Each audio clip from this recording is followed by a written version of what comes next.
श्री कृष्ण चरणों में प्रणिपात पूर्वक परम गुरुदेव के चरणों में वंदन। यजमान आरपी राय परिवार, समस्त भक्त वृंद। थोड़ा साउंड कम करो।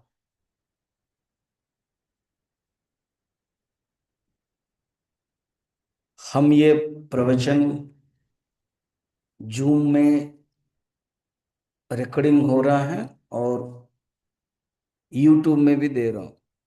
आप मिलने के बाद यूट्यूब में सबको भेज सकते हो, परिवार के लोगों को, आपके परिवार के फ्रेंड्स को, कि हम हरिद्वार में जो सुन रहे हैं आप लोग भी सुन सकते, पर इसी बहाने फायदा होगा उन लोगों को। ठीक।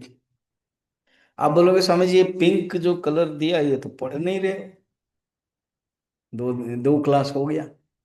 हम इसलिए नहीं पढ़ा रहे थे, मुझे पता है पढ़ने के चक्कर में ना सिलेबस कम होता है, मगर आज पढ़ेंगे। अभी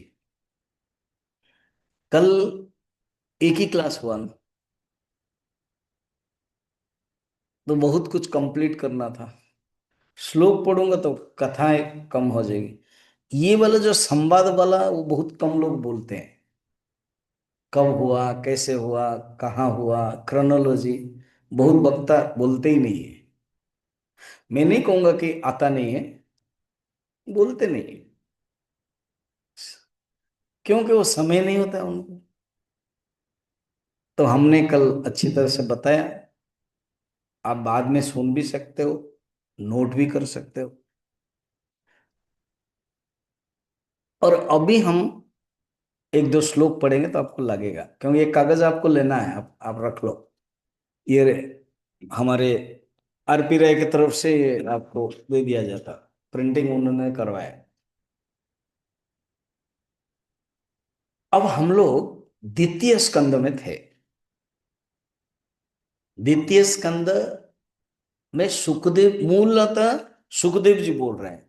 कब है कि कलयुग के 30 साल के बाद, 30 इयर्स के बाद, जब परीक्षित को अभिशाप हो गया, उस समय सुखदेव जी महाराज प्रवचन दे रहे। लकीली वो जो सुखदेव जी के साथ, माने परीक्षित के साथ सुत महाराज सुन रहे थे, इसलिए उनको सब कुछ याद है। भागवत उन्होंने पढ़ाया। पहले बलराम जी की कृपा से बाकी पुराणों को भी ज्ञान था, तभी वो छोटे थे तब प्रवचन दे रहे थे। अभी सुखदेव जी के महाराज के कृपा से भागवत का भी ज्ञान हो गया, इसीलिए वो वक्ता बन गए सुत और सनक संवाद में, नैमिषारण्य में।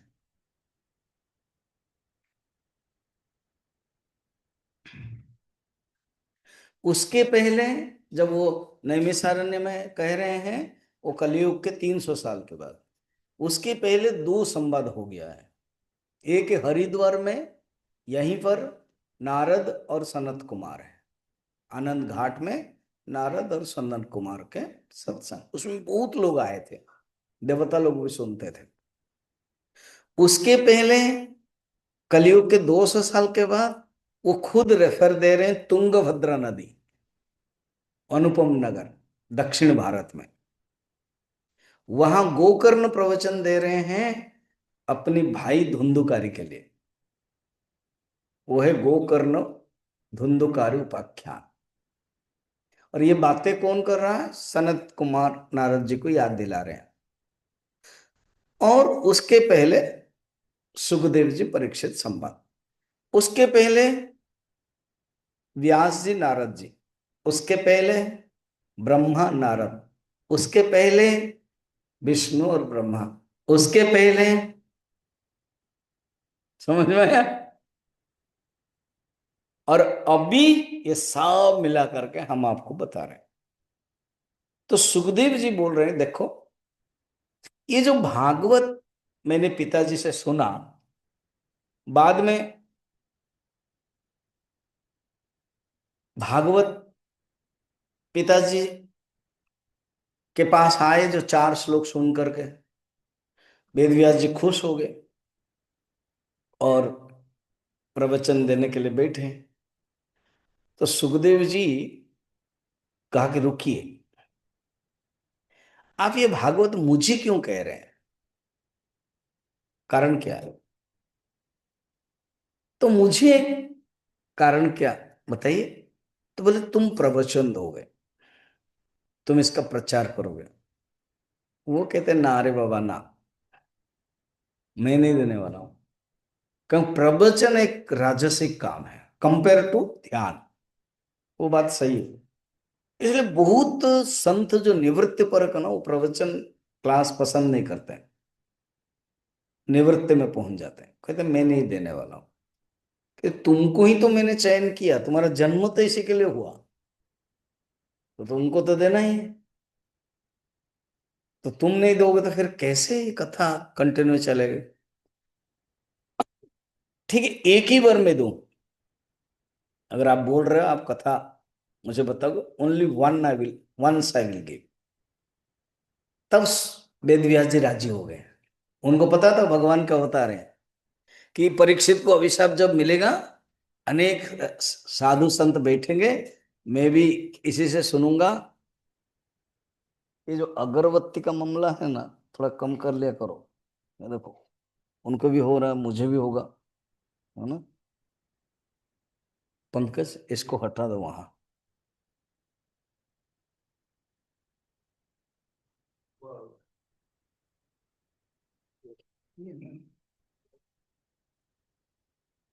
बाहर रखो।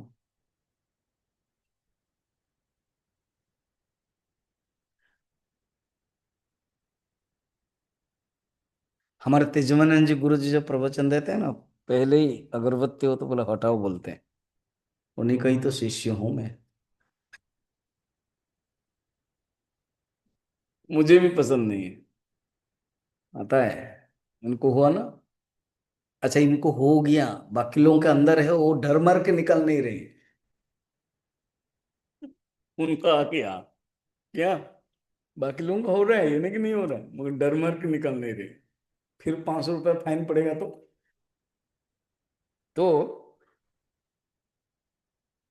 जो कुछ करना है प्रवचन से पहले कर लो और निकाल दो।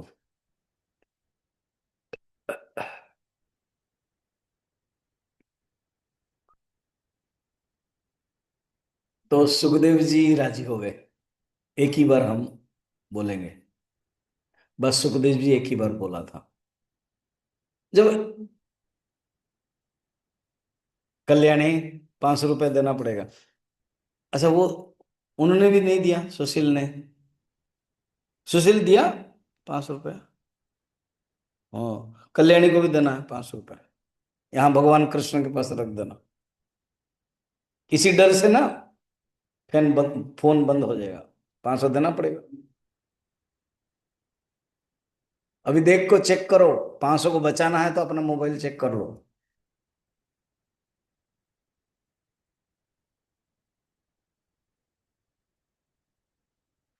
तो सुखदेव जी एक ही बार बोला, फिर अभी हम कैसे भागवत सुन रहे हैं?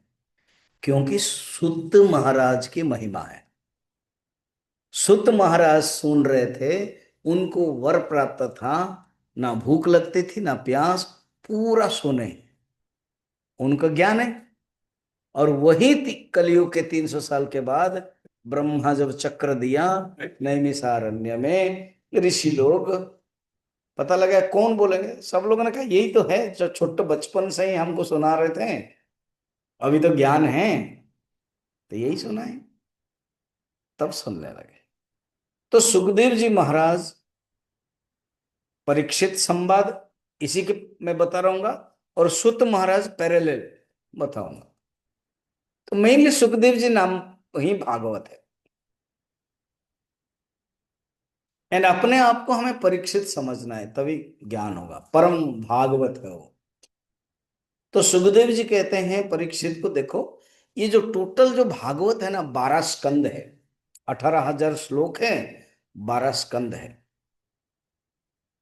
उसमें से जो पहला स्कंद है ऑलरेडी हो चुका है, उसको बोलते हैं वंशानुबली, वंशावली है वो, शुद्धि पत्र। और उसको कहते हैं कि उपादघात, पहला वाला। और श्रोता वक्ता के बारे में वंशावली, चरित्र, प्राक कथन, इंट्रोडक्शन। फिर सेकंड जो है स्कंद, जो अभी चल रहा है हमारे टॉपिक, साधन स्कंद, साधना, साधन के बारे में।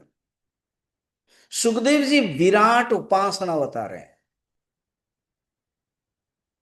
और उसके साथ वो बाकी एक एक स्कंद बता रहे हैं। वो खुद सुखदेव जी बोल रहे हैं, द्वितीय स्कंद के 10म अध्याय के पहला नंबर श्लोक, ये जो कागज है आपका ना, फर्स्ट सेकंड पेज के लास्ट श्लोक देख लो, सेकंड पेज जाओ, सेकंड पेज का लास्ट श्लोक, और मेरे बाद आप गाना, अभी मेरे बाद आपको बोलना है। श्री शुक उवाच अत्र सर्गो विसर्गश्च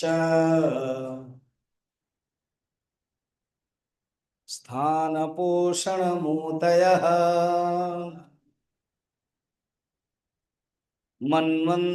मन्वन्तरेशानुकथा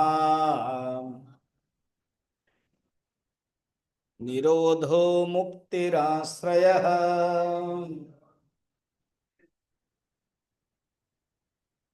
अत्र, यहाँ पर, इस भागवत में, अत्र माने यहाँ पर, अत्र, तत्र, कुत्र, सर्वत्र, अन्यत्र, जो संस्कृत थोड़ा सा जानते हैं ना, अत्र माने यहाँ, कुत्र माने कहाँ, तत्र माने वहां, अन्यत्र माने अलग जगह, सर्वत्र माने सब जगह, ऐसे। अत्र, यहाँ, इस भागवत में 10 चीजें हैं, 10 लक्षण है। जो महापुराण होता है 10 लक्षण होता है, जो खाली पुराण होता है, सिंपल पुराण, 5 लक्षण होता है। तो ये जो महापुराण है 10 लक्षण है। तो क्या क्या लक्षण, माने समझो कि विषय है, इसमें 10 विषय है। एक है सर्ग, सर्ग का अर्थ है सृष्टि, परमात्मा की सृष्टि। और विसर्ग का अर्थ है ब्रह्मा की सृष्टि, नाम रूप। सर्ग, जो भगवान ने सृष्टि बनाई, प्रकृति, फिर हिरण्यगर्भ, फिर उसके बाद महतत्व, 3 अहंकार, ये सब सृष्टि, 24 प्रकृति सर्ग माना जाता है। जो ब्रह्मा बनाते हैं वो विसर्ग, जो नाम रूप युक्त है वो विसर्ग है, जो परमात्मा प्रकृति से बनते हैं वो सर्ग है। तो ये 2 हो गया, सर्ग विसर्ग। स्थान, भगवान ही एकमात्र स्थान है, स्थान माने प्लेस। पोषणम, पुष्टि करना, पोषण माने पुष्टि करना। ओम त्र्यंबकम यजामहे सुगंधिम पुष्टिवर्धनम, पुष्टि, पोषण करना।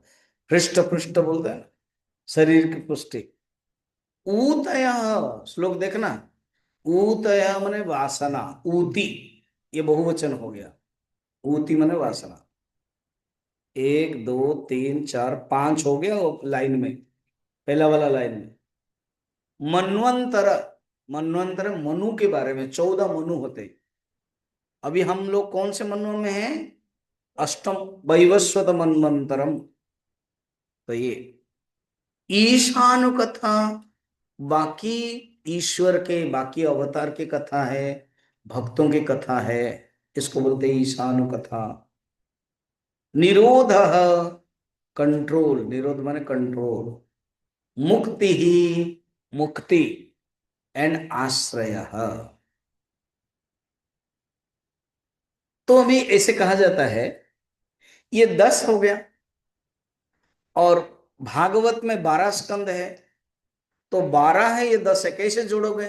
ना हो, कैसा? पहला वाला जो है वो वंशावली, शुद्धि, जन्म शुद्धि बल। और सेकंड वाला है साधना, सेकंड स्कंद साधना। उसके बाद थर्ड से लेकर के लगा दोगे यहाँ, थर्ड स्कंद सर्ग, फोर्थ स्कंद विसर्ग, फिफ्थ स्कंद स्थानम, सिक्स्थ पोषणम, सेवेंथ ऊतय, एट्थ मन्वंतर, नाइन्थ ईशानुकथा, टेंथ निरोध, इलेवेंथ मुक्ति एंड 12 आश्रय। जब जब जब हम टॉपिक आएंगे उसको बताएंगे। अभी यहां पर पहला दिन से लेकर 7 दिन तक जो कथा है उसको भी बांटा गया है। तो इस प्रकार के ये सुखदेव जी कह रहे हैं। अब हम द्वितीय स्कंद में हैं, साधना स्कंद में। साधना दो प्रकार है, उपासना दो प्रकार है, व्यष्टि समष्टि। तो यहां पर सुखदेव जी व्यष्टि साधना बता रहे हैं, उनके करने के लिए भगवान कृष्ण को ध्यान करने के लिए। और समष्टि उपासना वो बता रहे हैं किस प्रकार के, कि सूर्य चंद्र आदि सब भगवान के विराट उपासना बता रहे हैं। ये क्यों बता रहे हैं? तो आप बोलोगे प्रैक्टिकल क्या है, हम भागवत अपने डे टू डे लाइफ में, हम तो गृहस्थ है, अभी रिटायर्ड लाइफ है, ये सब भागवत सुन करके हमको क्या फायदा होगा ना। जब हम देखेंगे ना इस जगत को, तो वो उपासना की दृष्टि से देखेंगे। अभी क्या है ना, सुख दुख दृष्टि से देखते हैं। अब क्या है, भोग के दृष्टि से देखते हैं। जैसे अभी गंगा को देखते हैं तो गंगा के प्रति एक भाव आता है। अभी तो मैं आनंद में आश्रम में 7 दिन रुका, तो गंगा के पास ही वॉकिंग करता था, देखता था, कभी बैठता था, उसके जो धारा है, फिर अलग अलग भाव। तो जब आप ज्ञान प्राप्त होता है, सुखदेव जी कहते हैं, तुम एक उपासना की दृष्टि से देख सकते हो। सूर्य है चंद्र है, भगवान की आंखें हैं। जब सूर्य को देखना है, चंद्र को देखना है, तो भगवान की आंखें सोचना है। गीता में भी भगवान ने बताया ये मेरी विभूति है। तो ये भगवान ने बड़ा सुंदर वर्णन किया। उपनिषद में एक वाक्य है, पश्य देवस्य काव्यम, मेरे काव्य को देखो, भगवान खुद बोल रहे हैं। पश्य देवस्य काव्यम, परमात्मा की कविता है ये। कविता क्या है? Creation, poetry, expression. तो जब भी हम आकाश को देखते हैं, भगवान की विभूति है, भगवान के धड़ है। पानी को देखते हैं, गंगा, भगवान के नाड़ियां हैं। जंगल को देखते हैं, भगवान के रोम है। ये सब बताया उपासना में। व्यष्टि उपासना है पूजा, जो डेली करना है, करना चाहिए। 5 मिनट, 10 मिनट, 15 मिनट पूजा में दो, 10-15 मिनट जप में दो समय, और 10-15 मिनट ध्यान में दो। जो आपको पसंद आता है, कुछ लोगों को पूजा करने में ही पसंद आता है, ध्यान नहीं होता है उनका। कुछ लोगों को जप करने में पसंद है, कहीं पर भी वो जप करते हैं, जप माला, पूजा करने में पसंद नहीं है। कुछ लोग वो तीनों करते हैं, 1 घंटा देते हैं तो 20-20-20 मिनट सब में देते हैं। आपके झुकाव के अनुसार दो समय।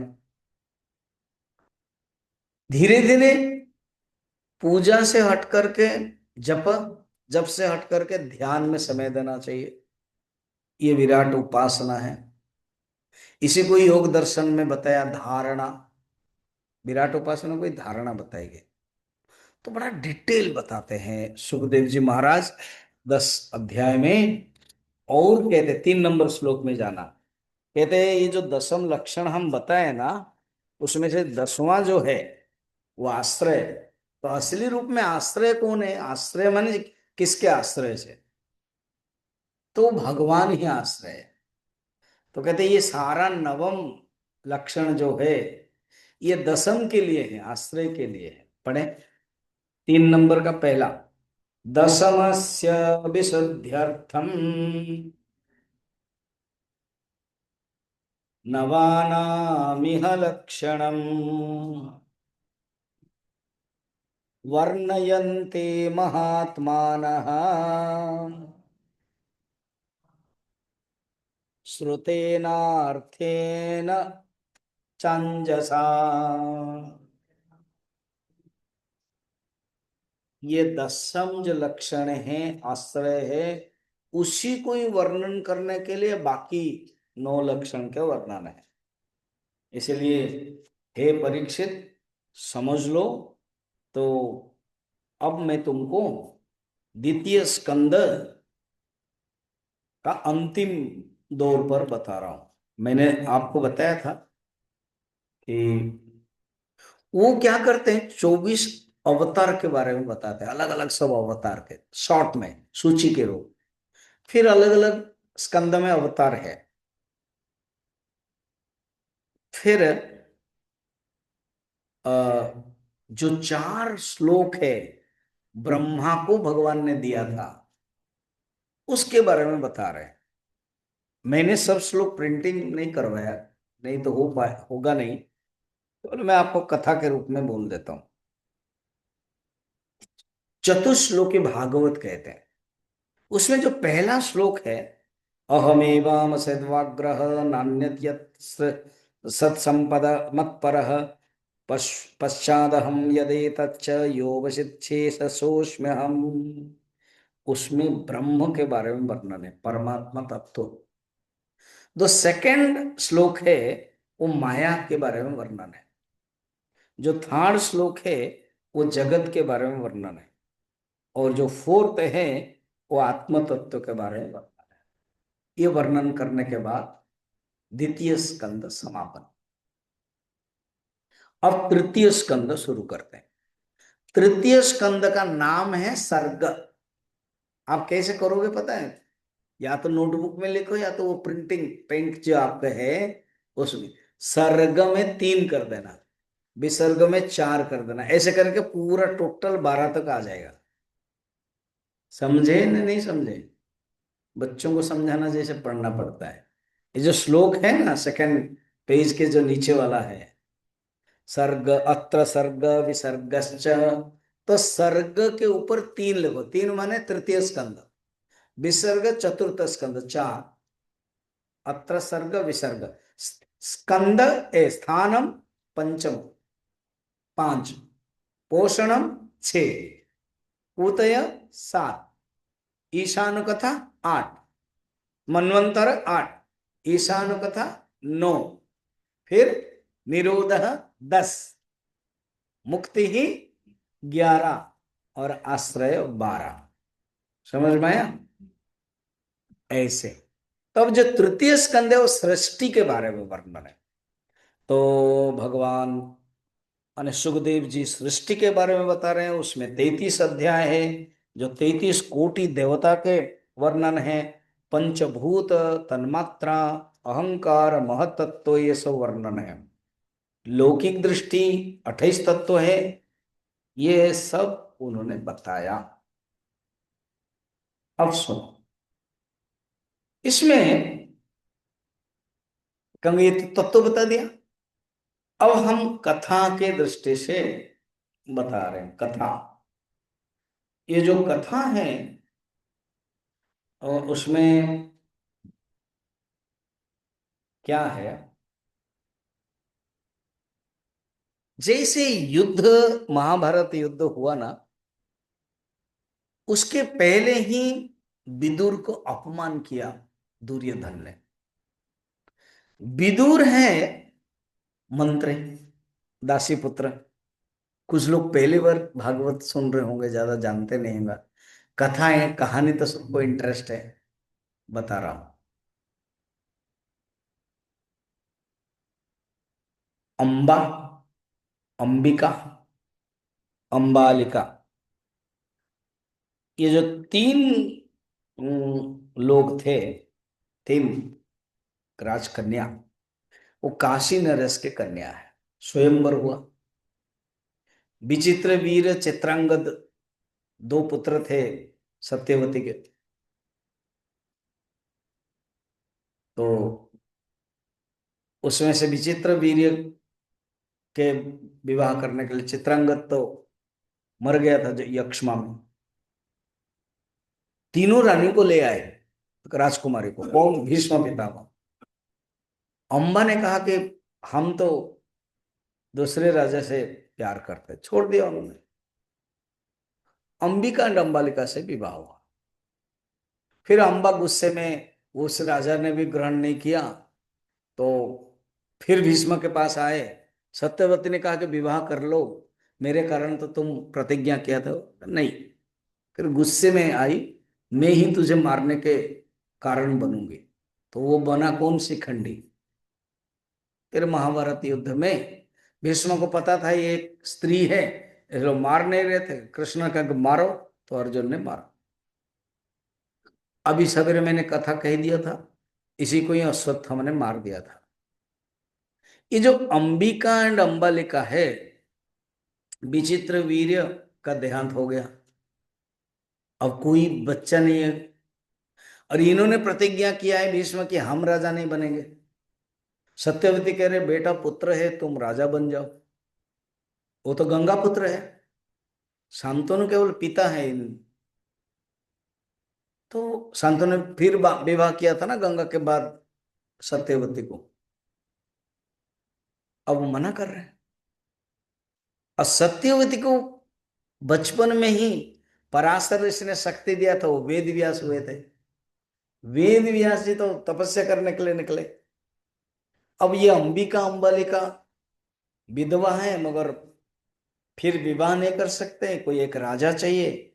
सत्यवती को याद आ गई, उन्होंने बुलाया अपने पुत्र को। वेद व्यास जी घोर तपस्या कर रहे थे, माँ याद कर रही करके आ गए। क्योंकि देखो बेटा, मैं पता नहीं कब चली जाऊंगी, मेरे रहते रहते कोई शासन में बैठ जाना चाहिए।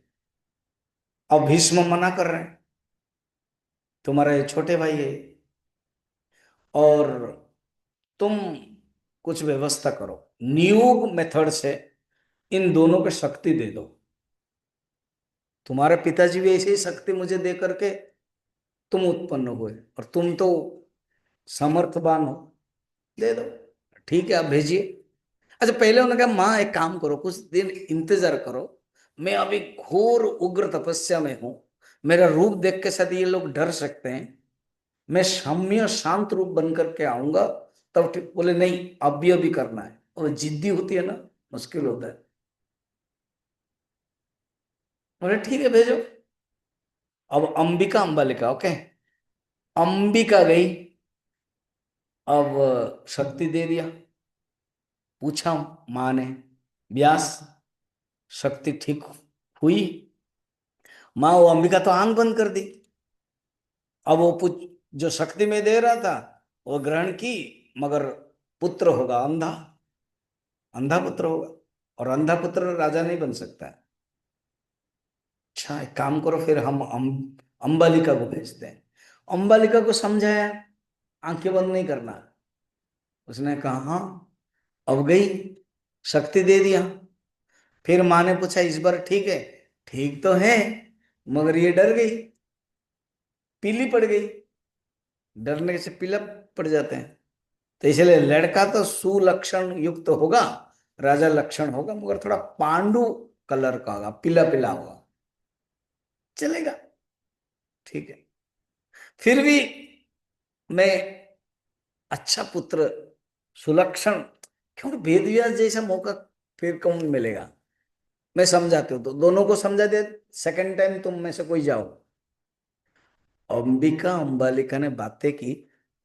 डर तो लगता है शक्ति लेने में, उग्र रूप है, एक्सपेरिमेंट हो रहा है ना।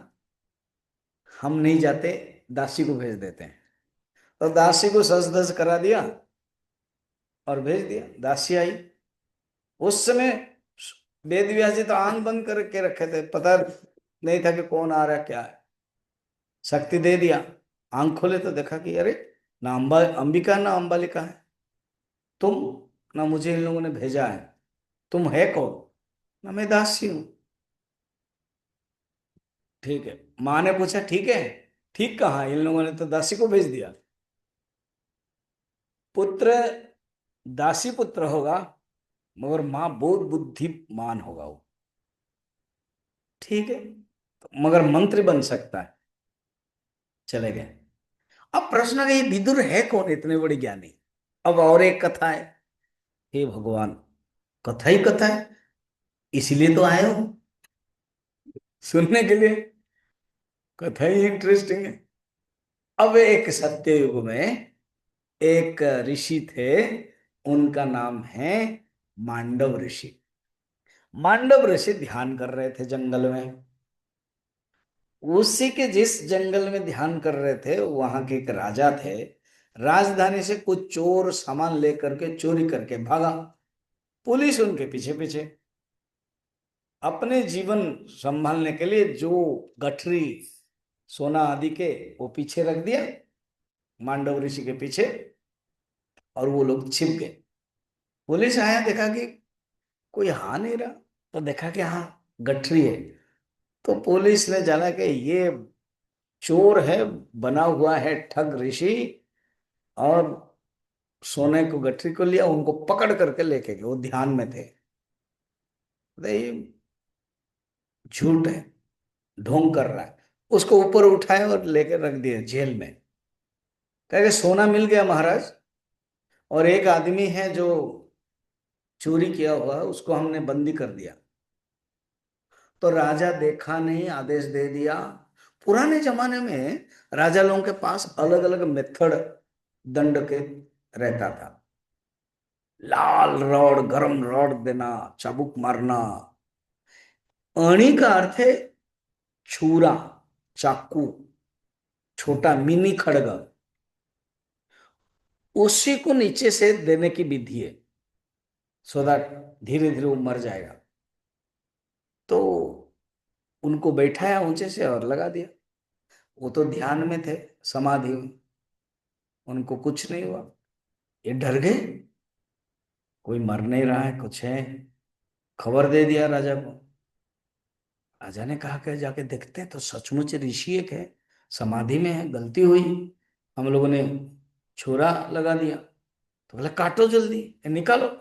वो निकला नहीं, लग गया, तो काटना पड़ा।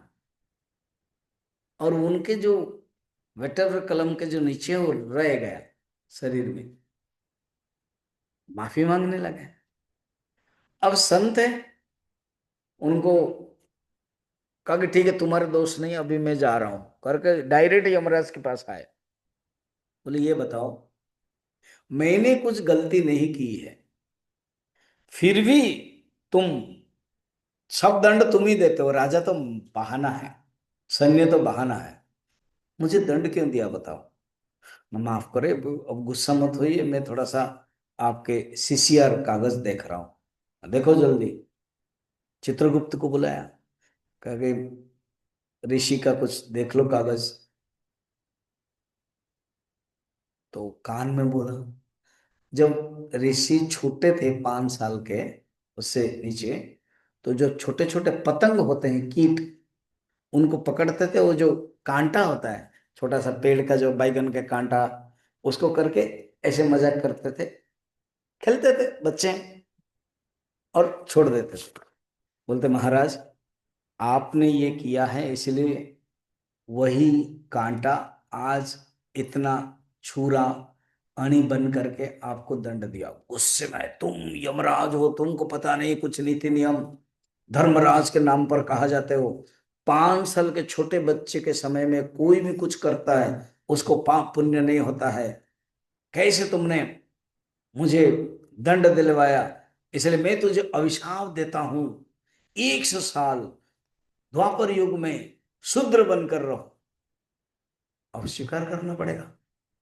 अब आ पड़े, देखो वो पावर कितना ऋषि के पास था। डायरेक्ट शरीर के साथ यमराजपुर के गए थे।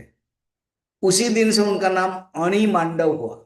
अणि माने छुरा, लग गया था, अणि मांडव, ऐसे संत। अब ये हो गया तो कथा। अब वही यमराज धर्मराज ही विदुर बनकर आए हैं, क्योंकि अभिशाप मिला है, 100 साल जिएंगे। ज्ञान तो है विदुर, इसलिए बार बार युधिष्ठिर कहते हैं आप तो धर्म ज्ञानी। और दोनों ही यमराज के, धर्मराज के अवतार हैं।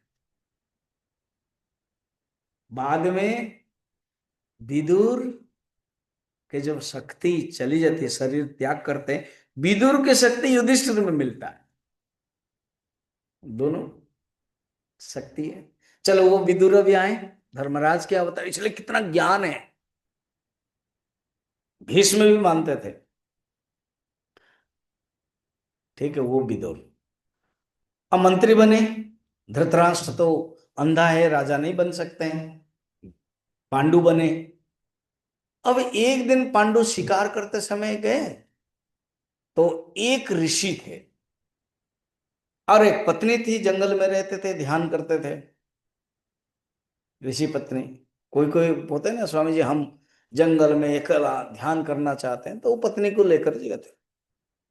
पत्नी ने कहा कि मुझे भोग करने की इच्छा है आपके साथ। पति तो ही, मगर साधना में रहते थे। कहते नहीं, ये गलत बात है। देखा कि स्त्री की इच्छा है, कहा कि पशु शरीर से करते हैं, देखो कितना एक नियम है, तो इस शरीर में ओनली ध्यान करना है, तो वो हरिण बन जाते हैं।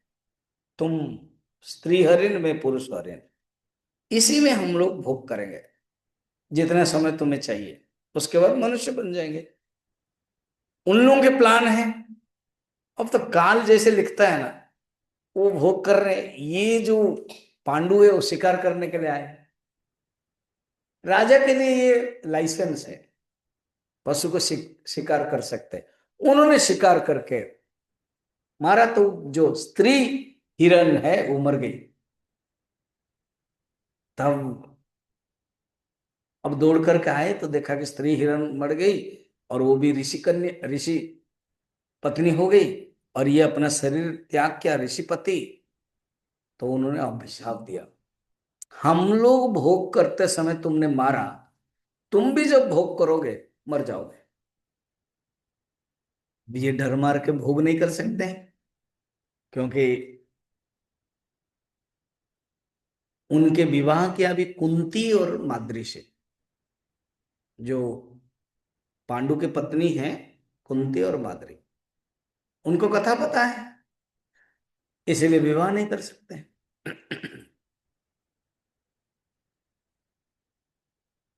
माने विवाह किया, भोग नहीं कर सकते, तो अपुत्रिक होना। तब उन्होंने क्या किया, कुंती ने कहा कि आप अगर परमिशन देंगे, बचपन में मैं दुर्वासा ऋषि की तपस्या किया था, सेवा की थी। दुर्वासा इसने वरदान दिया है, किसी भी देवता को मैं बुला सकती हूँ। उन्होंने एक्सपेरिमेंट के रूप में बुलाया था सूर्य देवता को, और गलती से लड़का जब हो गया, वो डर मर के पानी में डाल दिया, तो वही करना है। उसको दासरथ ने रखा था, इन्होंने बताया नहीं किसी को, पूरा टोटल सीक्रेट। इसलिए युधिष्ठिर ने अभिशाप भी दिया कि गलती किया आपने।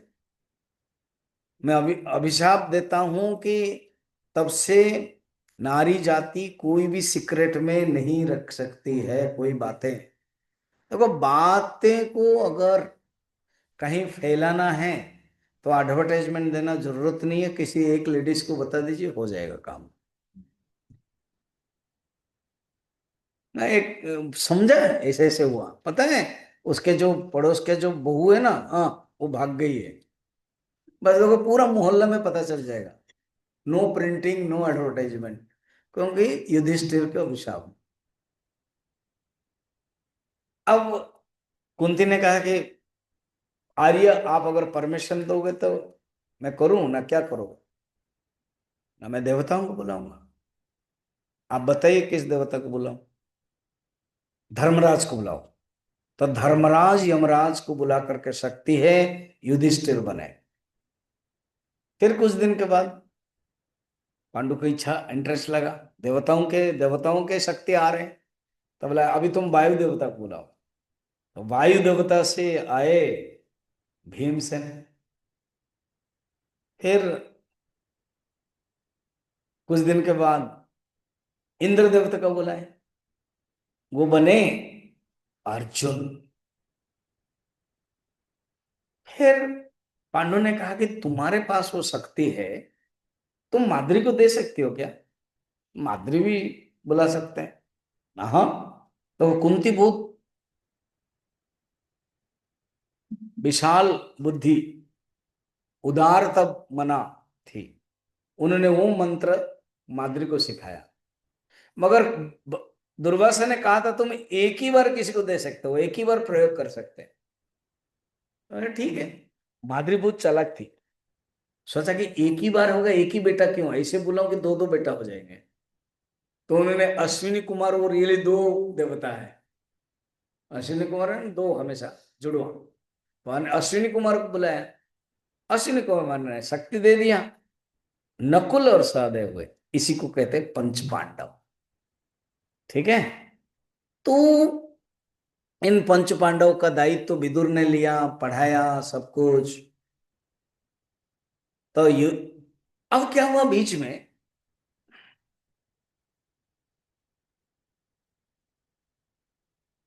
पांडु माद्री को लेकर के जंगल आए। कुंती इन लोगों को, पंच पंच पांडवों को, छोटे छोटे थे बच्चे, ध्यान रख रही थी और माद्री को लेकर के जंगल आए। अब एक दिन माद्री स्नान कर रही थी, जंगल है, पानी है, बह रहा है ने। तो उनके स्नान करते समय देख करके पांडु और रोक नहीं पाए।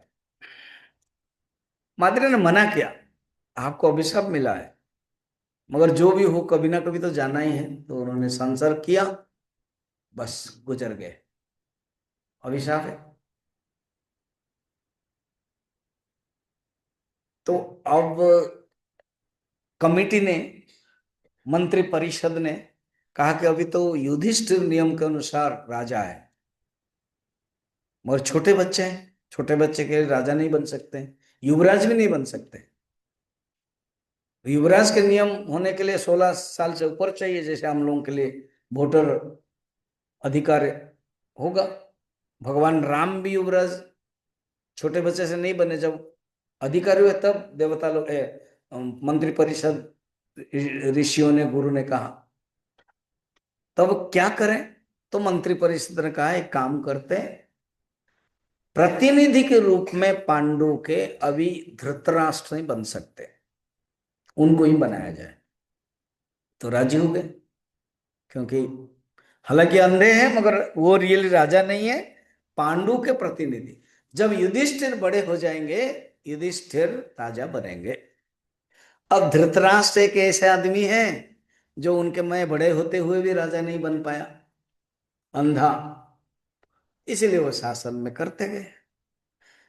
अब बड़े होने पर भी दिया ही नहीं, वो साथ जगह छोड़ा ही नहीं है। अब वो शासन में बैठे, युधिष्ठिर को नहीं दिया, और टोटल कंट्रोल दुर्योधन के हाथ में रह गया। यही हालत हुई। फिर तो आगे बढ़ते जाएगा, महाभारत की कथा, उसमें हम नहीं जा रहे, मगर जो मेन पॉइंट है, धीरे धीरे दुर्योधन के मां दौरात्म्य बढ़ गया। तो ये मगर सत्य बोलते थे, धर्म के सत्य बोलते थे। एक दिन अपमान किया दुर्योधन ने, विदुर ने छोड़ दिया, जंगल चले गए। इसी बीच में महाभारत हो गया। अब कथा सुनो। उद्धव को भगवान उपदेश दे रहे हैं। स्वामी जी कहां कहां से लाना पड़ता है, लाना पड़ेगा ही, तभी तो समझेंगे। उद्धव ने, उद्धव को भगवान ने उपदेश देने के बाद कहा, मुझे विदुर चाचा की याद आ रही है। ये महाभारत के बाद, महाभारत के बीच में है नहीं वो। विदुर महाभारत में कुछ भी हुआ नहीं जानते, बाद में खबर मिलता है उनको, उद्धव से पूछते हैं। तो भगवान कृष्ण ने याद किया, जब तुम मिलोगे ना तो ये ज्ञान जो मैं दिया हूं तुमको, ये ज्ञान मैत्री ऋषि के पास है। तुम तो छोटे हो उनसे, तुम चाचा बोलते हो, तुम भतीजा हो, हम भी भतीजा है। तो इसलिए वो मैत्री ऋषि से वो ज्ञान प्राप्त कर ले। तो सचमुच मिले यमुना नदी के किनारे, घूम रहे थे, 32 साल हुआ वो घूमते थे, विदुर सन्यासी बन करके। तो मिले तो बहुत खुश हुए। तो वर्णन है, दोनों रात में मिलते हैं, बातें करते हैं भगवान कृष्ण के बारे में। फिर कहा कि भगवान ने आपको याद किया, आप अभी मैत्री ऋषि के पास जाए। वो कहाँ है? बद्रीनाथ के पास। उसके पहले जो जोशी मठ होता है ना, वहीं पर आश्रम है। तो विदुर चले गए, उद्धव भी चले गए बद्रीनाथ में, उन्होंने उपदेश लिया था, भगवान ने भेजा कि बद्रीनाथ जाओ। ठीक। अब विदुर मैत्री ऋषि को प्रणाम किया, और गुरु शिष्य भाव होकर के गुरु को प्रणाम करके प्रश्न उन्होंने पूछा कि, अब मैं श्लोक भी ज्यादा नहीं पढ़ूंगा, समय भी हो रहा है, क्योंकि कथा भी आगे बढ़ना है। फिर भी ये श्लोक बहुत सुंदर है, इसको बिना पढ़ के रह नहीं सकते। अच्छा ना, हाँ, 3 नंबर श्लोक के सेकंड नंबर श्लोक, 352। विदुर उवाच सुखाय कर्माणि करोति लोकः न तैः सुखं वान्यदुपारमं वा विन्देत भूयस्तत एव दुःखम् यदत्र युक्तं भगवान् वदन्नः।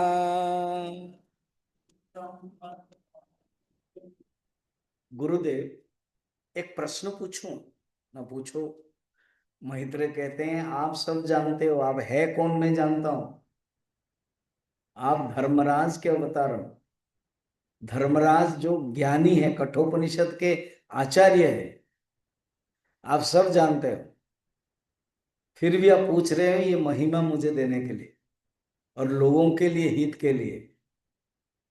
क्या प्रश्न है आपने पूछा?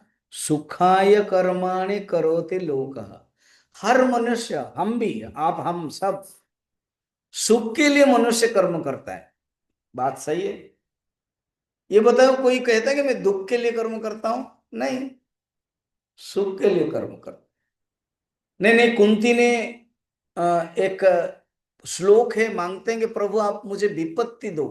उन्होंने दुख तो नहीं मांगा, विपत्ति दो। क्यों? विपत्ति में हम आपको याद कर पाते हैं। अब याद करना भी सुखी है। विपत्ति एंड सुख विरोध नहीं है। विपत्ति में भी मनुष्य सुखी रह सकता है। तो मनुष्य सुख के लिए कर्म करता है। न ते सुखम वा अन्यत उपारमम वा, मगर उसको सुख मिलता नहीं है। मिलता है थोड़े से एडवर्टाइजमेंट जैसा है, बिजली की चमक जैसा आती है जाती है। तो सुख भी आता है चला जाता है। परमानेंट कौन है? दुख है। और उसको अन्य उपाय कुछ पता भी नहीं है। बिंदे तो भूयस ततएव दुखम। चाहता है सुख, करता है सुख के लिए, पाता है दुख, और दुख प्राप्त करता है। और ये दुख कैसे दूर होगा उसको पता नहीं है। यदत्र युक्तम भगवान वदन्नः। यह दुख का दूर करने का उपाय क्या है, यह बताइए। कितना सुंदर प्रश्न है हमारे लिए। तब उन्होंने कहा, जब तक ये सांसारिक कर्म करोगे वहां सुख नहीं मिलेगा। भगवान का नाम लोगे, भगवान की भक्ति करोगे, वही सुख है। इस प्रकार के उन्होंने उनको उपदेश बहुत सुंदर दिया। उस उपदेश में ये तृतीय स्कंद के अलग अलग उपदेश, उसमें उन्होंने अ, अवतार के बारे में बताया, अलग अलग प्रकार के सृष्टि, तृतीय स्कंद है ना, अलग अलग प्रकार के प्राकृत सृष्टि, 10 प्रकार के सृष्टि बताई। और उसके बाद ये वराह अवतार कैसे हैं हुआ, क्योंकि अवतार का भी प्रश्न है, वो सब बताया। इसको हम फिर शाम को देखेंगे। हो गया? अब समय हो रहा है, क्योंकि